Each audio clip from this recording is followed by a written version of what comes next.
Allez, viens ma belle, allez. Une petite tête toute ronde, un pelage duveteux. Comment résister à l'alpaga? Il faut veiller à ce que les animaux ne soient pas stressés, mais aussi que les clients passent un bon moment.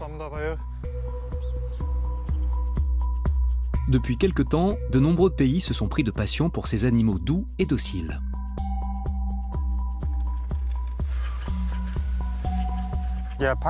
Dans une certaine mesure, les alpagas sont des animaux extraordinaires.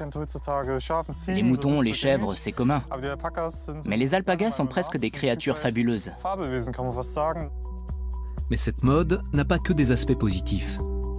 Certains propriétaires sous-estiment le coût des soins et de la nourriture et se retrouvent complètement dépassés.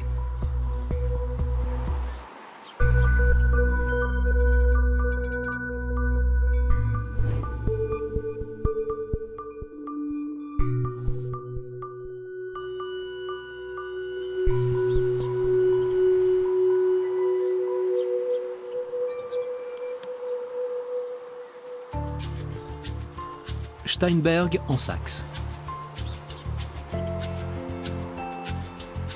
La ferme de la famille Brown accueille 25 alpagas. Ces cousins du lama sont originaires d'Amérique du Sud, où les Incas les élevaient déjà pour leur laine fine et chaude. En Europe, on les considère comme des peluches géantes. Florian les toilette une fois par mois. La tête doit être taillée en une boule bien régulière, sans le moindre épi. S'il veut. Là, il ne veut pas. Les Brown ont commencé avec 3 alpagas. Depuis, ils gèrent un petit élevage et proposent diverses activités, dont des balades et des visites de la ferme. Ces derniers temps, les séances yoga et alpaga, organisées par Nadine Junge, sont très populaires. Les tasses, le cacao, on pose tout à l'ombre. Oui, ça restera chaud. Aujourd'hui, c'est yoga et chocolat chaud. On va se mettre en cercle et déguster notre chocolat ensemble. On organise des cours de yoga chaque semaine. C'est une pratique fondée sur le calme, la méditation et la pleine conscience. Et l'alpaga est un animal paisible et apaisant. Regardez, il broute tout tranquillement.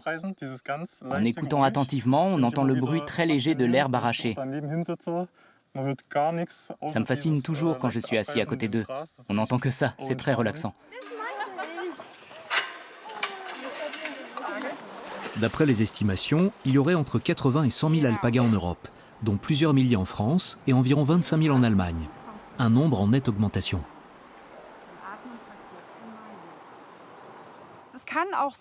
Il est possible que les animaux déambulent parmi nous, qu'ils se montrent un peu curieux, qu'ils nous flairent, observent ce qui se passe, voire se couchent au milieu de nous. Mais c'est normal. Un sondage a révélé qu'en Allemagne, un quart des propriétaires d'alpagas utilisent ces animaux pour des cours de yoga. Plus de la moitié proposent des promenades et environ un quart les louent pour l'événementiel.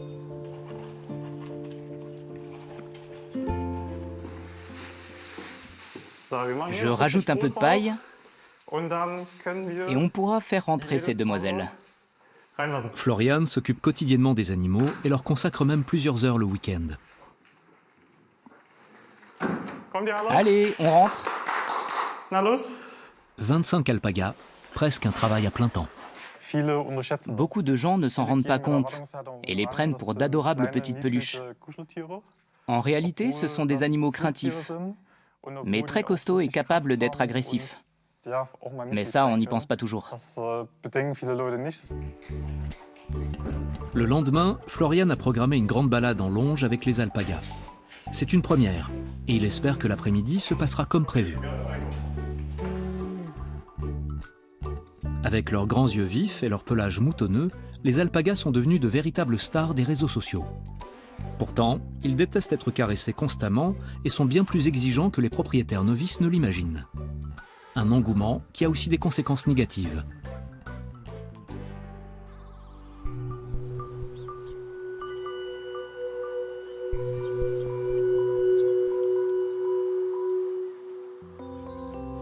C'est dans la province de Zélande, aux Pays-Bas, que se trouve un des premiers refuges d'Europe pour les alpagas.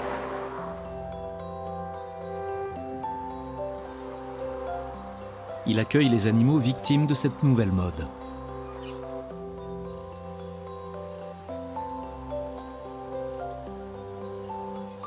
À son arrivée il y a 3 mois, Pim était squelettique. La responsable du refuge s'appelle Mara Oemmes-Vlander. Les ex-propriétaires de Pim l'avaient acheté sur Internet pour 200 €. Pim était mourant. Il ne pesait plus que 16 kilos. Les personnes qui l'avaient acheté ignoraient complètement de quoi un alpaga a besoin et de quoi il se nourrit. Après avoir vécu 2 semaines tout seul avec des chèvres, il est tombé très malade. Ses propriétaires nous ont contactés parce qu'il n'émettait plus aucun son, qu'il ne courait plus et ne faisait plus ses besoins. Sur cette photo, prise juste après son arrivée, Pim avait 5 mois. Le bébé malade avait été mis en vente à prix cassé. L'éleveur affirmait qu'il était en bonne santé et âgé d'1 an et demi. Malheureusement, ce n'est pas une exception. Le refuge de Mara compte 65 pensionnaires. Bonjour. Bonjour. Merci de nous donner un coup de main. L'équipe se compose de 5 salariés et 3 bénévoles. On va aller à l'écurie. Les mâles sont déjà rentrés.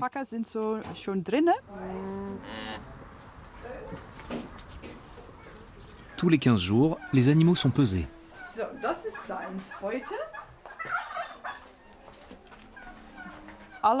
Les alpagas sont répartis dans différents groupes. Par exemple, je vais t'annoncer Harvey et tu inscriras son poids à côté de son nom.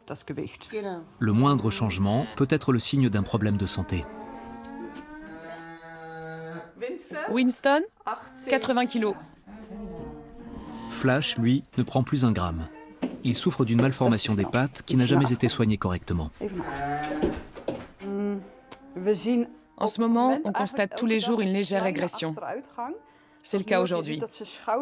L'épaule gauche est très en arrière, ce qui explique qu'il ait les pattes en X. Ça s'aggrave de plus en plus. Depuis cette semaine, il souffre énormément et j'ai peur qu'il ne s'en tire pas.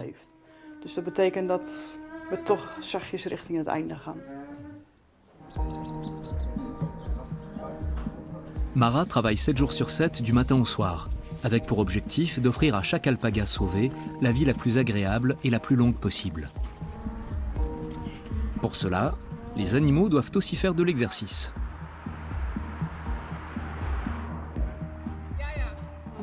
Bon, je vais ouvrir la barrière aux femelles.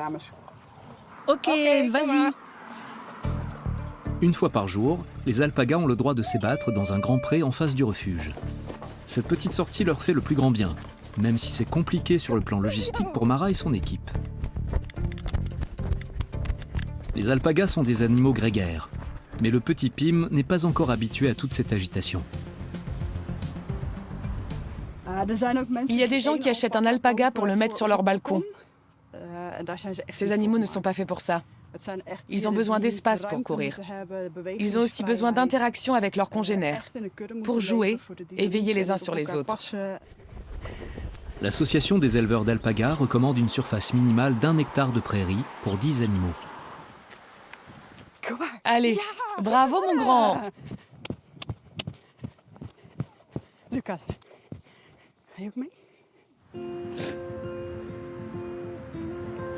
Malgré son grand âge, Bloom suit toute la troupe au pré. Elle est arrivée au refuge il y a 2 ans. Bloom est en fin de vie. Elle est très maigre et elle a de gros problèmes respiratoires. Tous les jours, on se dit que c'est le dernier. Et tous les matins, elle court pratiquement en tête du groupe. Mais c'est dur pour elle. Maltraitée par son précédent propriétaire, Bloom ne s'est jamais complètement remise.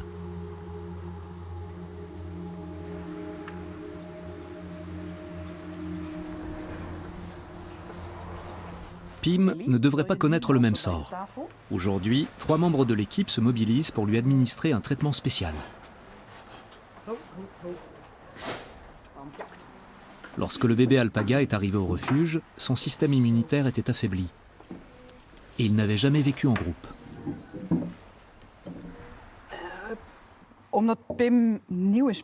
Comme c'est le petit nouveau, il attrape toutes les infections possibles et imaginables.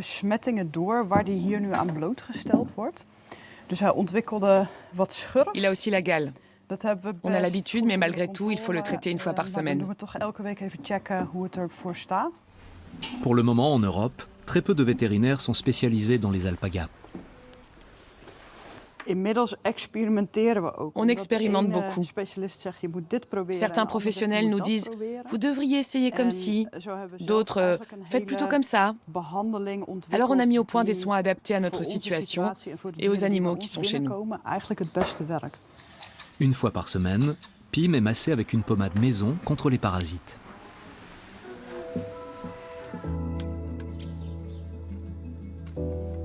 Chez les Brown, Florian et son père Thilo se consacrent généralement à leurs animaux le week-end, car l'un comme l'autre ont une autre activité. Thilo est propriétaire d'une entreprise qui fabrique des balais.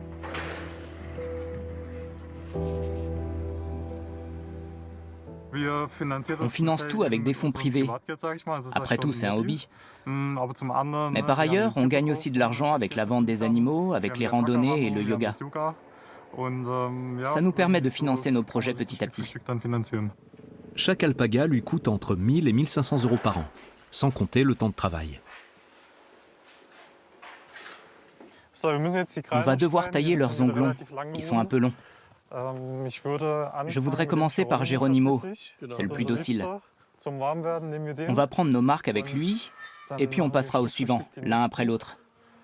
Il est là, parfait. Geronimo est le mâle reproducteur et la star de l'élevage. À plusieurs reprises, il s'est classé dans les premiers dans des concours, et d'autres éleveurs n'hésitent pas à acheter ses petits.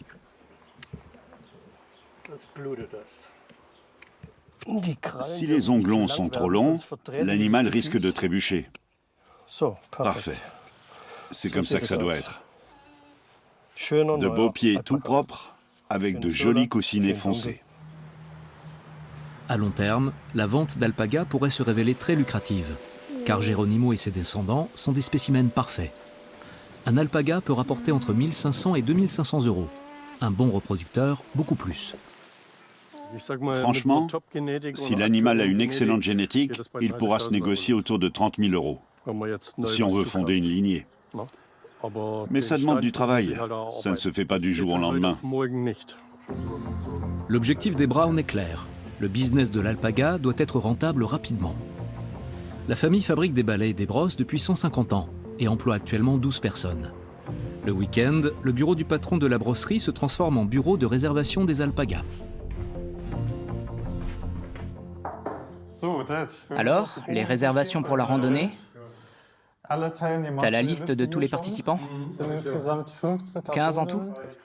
Les Brown ont organisé un après-midi détente et alpaga pour le lendemain. C'est une première et les 15 places ont été prises d'assaut. On s'est vraiment investi à fond. On a commencé petit et depuis ça a pris une sacrée ampleur. Aujourd'hui on a 25 alpagas dont il faut s'occuper et ça nous plaît. Nos clients aussi, ça leur plaît. Alors on est ravis. Moi je suis celui qui fonce tête baissée et propose un tas d'idées folles. De temps en temps il faut me freiner. Mon père a plus d'expérience et me dit « Non, ne fais pas ça, et c'est plutôt comme ça ». Mais je tente quand même et après, on voit qu'il avait raison. Sa dernière idée en date le conduit au village voisin. Ici aussi, on a envie de gagner de l'argent grâce aux alpagas. Ou plus exactement, grâce à un produit dérivé, le savon à la kératine d'alpaga.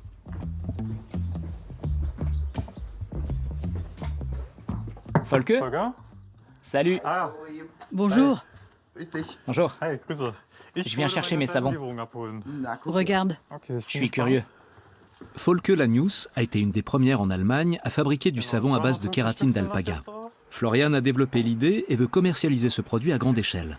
Son cœur de cible, les entreprises qui peuvent le personnaliser pour l'offrir à leurs clients. Le logo est nickel. Viens voir. Je te suis.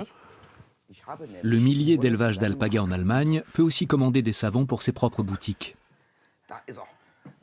Génial. Elle n'a pas encore complètement fondu. Folke Lanius extrait la kératine de la laine avant d'y ajouter du savon. Une formule censée être particulièrement douce pour la peau. L'engouement pour les alpagas remonte à une dizaine d'années. Oui, on s'est lancé à la même période. Résultat, on en voit absolument partout maintenant. La concurrence s'intensifie, c'est bien. Mais on continue de bosser pour avoir toujours une ou deux longueurs d'avance sur les autres, pour trouver des idées et des stratégies complètement nouvelles, et pour rester en tête. Le temps qu'on nous rattrape, on saura passer à autre chose. Folke et Florian vendent jusqu'à 20 000 savons par mois. Une vraie réussite. Aujourd'hui, il va en emporter une bonne quantité avec son propre logo. Car demain, les participants à l'après-midi détente seront certainement intéressés. Alors ? Super. D'après Mara Oumesvlander, la majorité des propriétaires d'alpagas s'occupent bien de leurs animaux. Mais il y a toujours des brebis galeuses, comme les éleveurs qui proposent des spécimens à des prix dérisoires sur le marché en ligne néerlandais. Un mâle pour 200 € et là pour 250. Et ceux-là, mis en vente aujourd'hui. Ils sont proposés en lot, les deux pour 250 €. Mais je sais que ces animaux ont des problèmes. Et je sais aussi qu'ils seront achetés par des gens qui n'ont aucune expérience. Forcément, la plupart du temps, ça se passe mal. C'est vraiment moche de faire des choses pareilles et de profiter de l'ignorance des acheteurs. Parmi les alpagas qui arrivent chez Mara, beaucoup ont été vendus en ligne. Pas étonnant donc que le refuge s'agrandisse d'année en année. Il est financé par des dons, mais aussi par les économies de sa fondatrice. Tout coûte cher. La nourriture, les soins, les salaires, etc. Rien que pour nos 65 alpagas, on dépense chaque année jusqu'à 100 000 € en médicaments, aliments et matériel pour les écuries.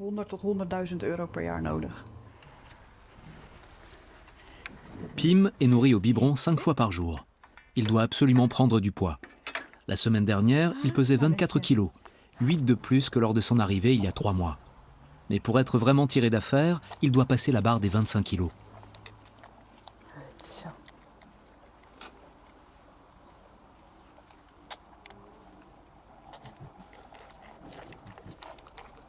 Ce sont des animaux exotiques, habitués à un climat complètement différent et élevés en conséquence.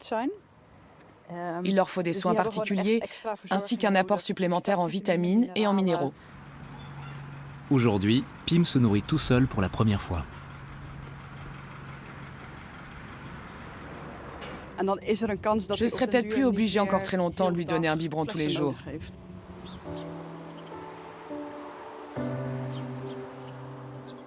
Mais Bloom, lui, s'affaiblit de plus en plus.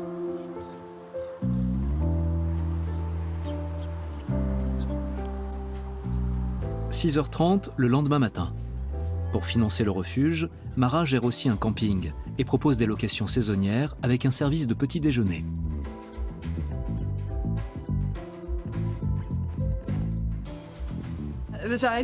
On a développé nos activités en très peu de temps. Le camping, les locations, les petits pains sont cuits. Depuis, on a accueilli plein d'animaux qui réclament des soins. On est une petite équipe, mais on travaille tous ensemble. C'est vraiment sympa quand on est stressé et complètement débordé. Heureusement qu'on l'est d'ailleurs, parce que la saison estivale est courte. Tout a commencé en 2018, quand Mara a rencontré son futur mari, Jaakko, qui possédait 3 alpagas.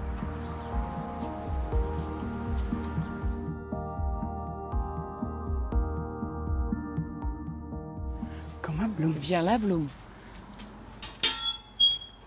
Peu de temps après, la police néerlandaise avait contacté le couple pour savoir s'ils pouvaient accueillir 4 animaux victimes de négligence. C'est ainsi qu'un hobby est devenu une occupation à plein temps, mais sans Jaakko en ce moment. Jaakko est capitaine d'un remorqueur. En règle générale, il est en mission en mer pendant 6 semaines à 3 mois, puis de repos à la maison pendant 6 semaines. Et pendant la haute saison, il n'est jamais là.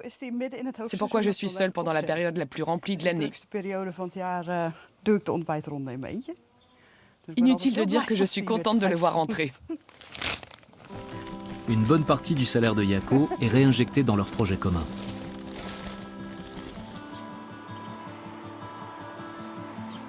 À l'élevage de Florian, le premier après-midi détente et alpaga est sur le point de commencer. Tout d'abord, bienvenue à notre élevage. On est ravis de vous voir aussi nombreuses. On a eu beaucoup de réponses, mais vous avez été les plus rapides. Alors merci à vous toutes. Depuis plusieurs années déjà, il propose de simples promenades avec les alpagas en longe. Généralement, toutes les places sont prises. Marcher aux côtés de ces animaux faciles à vivre aurait des vertus apaisantes, du moins pour les humains. J'ai offert cette balade à mon ami, qui est là-bas, pour son anniversaire. J'ai toujours eu envie d'essayer.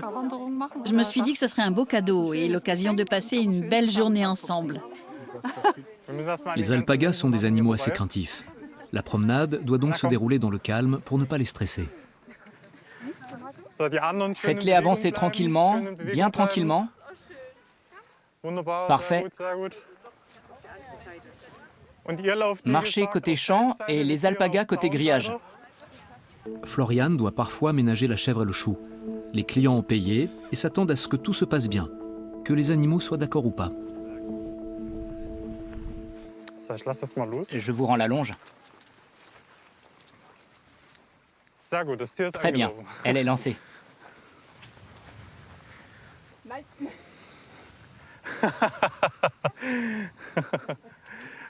Je la reprends. Et ben alors, qu'est-ce que tu nous fais, toi? Ici, une randonnée d'1h30 coûte 28 € par personne. Un tarif plutôt correct, car certains élevages proches des grandes villes font payer le double.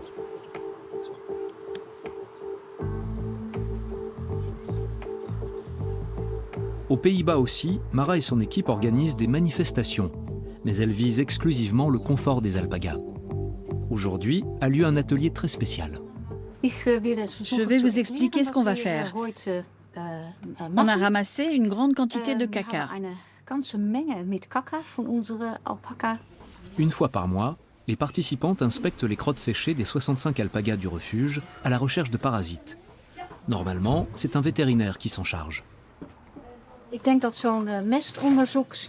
Chez le vétérinaire, ce genre d'examen coûte entre 15 et 20 € par animal. Vous n'avez qu'à faire le calcul et vous verrez tout de suite combien on économise. Mindy et Jolene sont les anciennes propriétaires de Pim. Elles ne s'étaient doutées de rien quand l'éleveur qui leur a vendu le bébé alpaga leur avait fait une remise supplémentaire. Les deux sœurs avaient contacté Mara après s'être aperçues que l'animal était totalement apathique et qu'elle-même était complètement dépassée. C'est fou comme son état s'est amélioré. Il s'est enhardi jusqu'à passer à côté de nous. Il m'a même jeté un coup d'œil comme pour dire « Salut !» Je lui ai couru après. Oui. C'était vraiment horrible. Quand on est arrivé chez Mara, j'avais la gorge serrée. Je me sentais coupable et j'étais hyper triste pour Pim. Au bout du compte, c'est l'animal qui souffre le plus de cette situation. Ça a été très dur pour nous aussi pendant les premières semaines. On ne savait pas s'il survivrait. Mais depuis, Pim remonte la pente. Lily, une femelle lama, est devenue sa mère adoptive. Les deux espèces sont très proches et au refuge, il y a 6 lamas. Mara aussi encadre des excursions. Mais ici, elles sont réservées aux alpagas.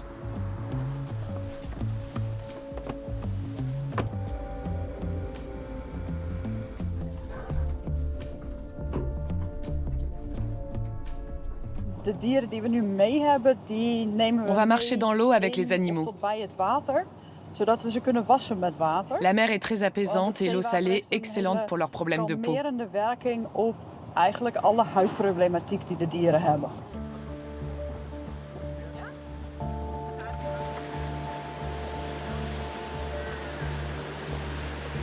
Ici, ce sont les alpagas qui commandent.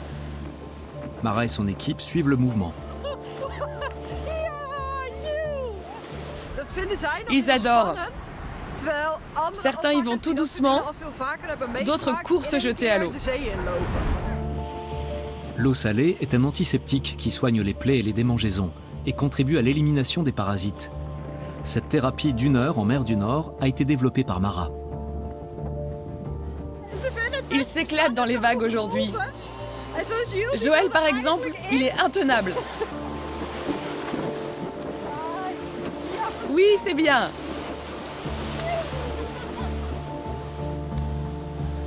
À l'origine, les alpagas ont été domestiqués pour leur laine en Amérique du Sud. Et aujourd'hui, ils ne sont plus capables de vivre à l'état sauvage. Les promenades leur font du bien, à condition de ne pas les brusquer et de s'adapter à leur rythme.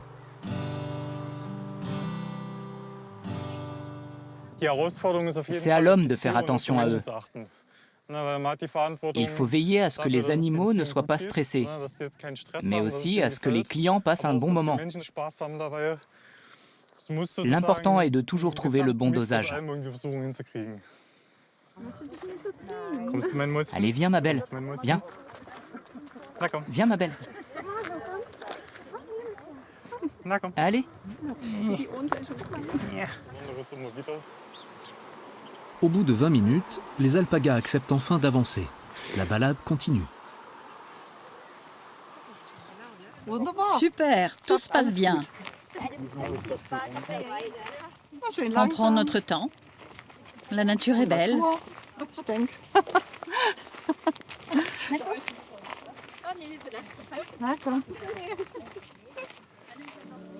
La nouvelle activité détente et alpaga dure 4 heures.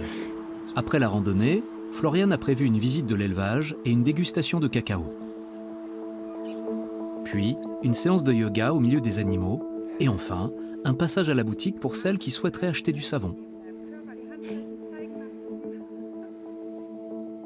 Je suis ravi que l'idée toute simple que j'ai eue ait aussi bien pris. Regardez les visages. Les participantes sourient. Elles savourent l'instant. Ça me fait très plaisir. Florian Braun a probablement trouvé le bon équilibre. Il profite de l'engouement pour les alpagas sans négliger leur bien-être.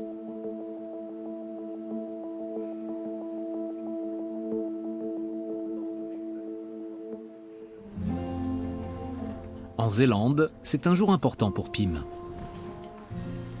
Il va être pesé.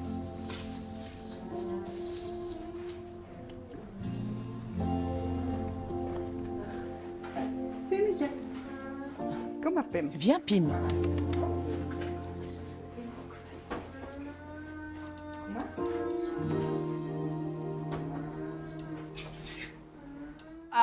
Ah, 1 kilo de plus que la semaine dernière. C'est super.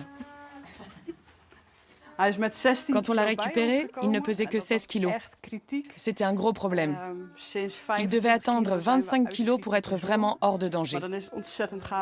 Je suis très contente de voir qu'il prend du poids et grandit de semaine en semaine. Ça veut dire qu'il est plus costaud. À présent, on a de bonnes raisons d'espérer. Jaco est rentré hier d'une mission de 6 semaines en mer. Il s'est tout de suite remis au travail au refuge. Un cria, un bébé lama, s'est foulé une patte et la vétérinaire a recommandé du repos. C'est génial que Jaco soit rentré. Tu peux fermer l'enclos numéro 1 ?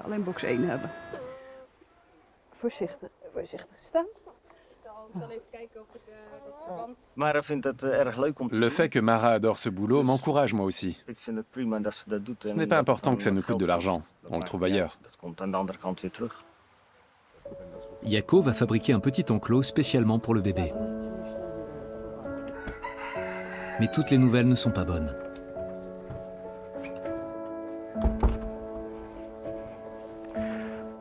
Je l'accroche tout de suite ? Oui, je veux bien. Tu la prends ? Oui. Bloom n'a pas survécu.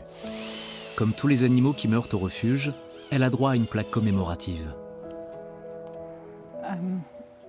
C'est toujours triste et difficile de faire ses adieux à un animal. Bloom en particulier, parce qu'on s'était énormément occupé d'elle ces 2 dernières années. Mais elle a eu une très belle vie avec nous. La folie des alpagas n'est pas près de retomber. Et malheureusement, Mara et Jaco auront encore beaucoup à faire.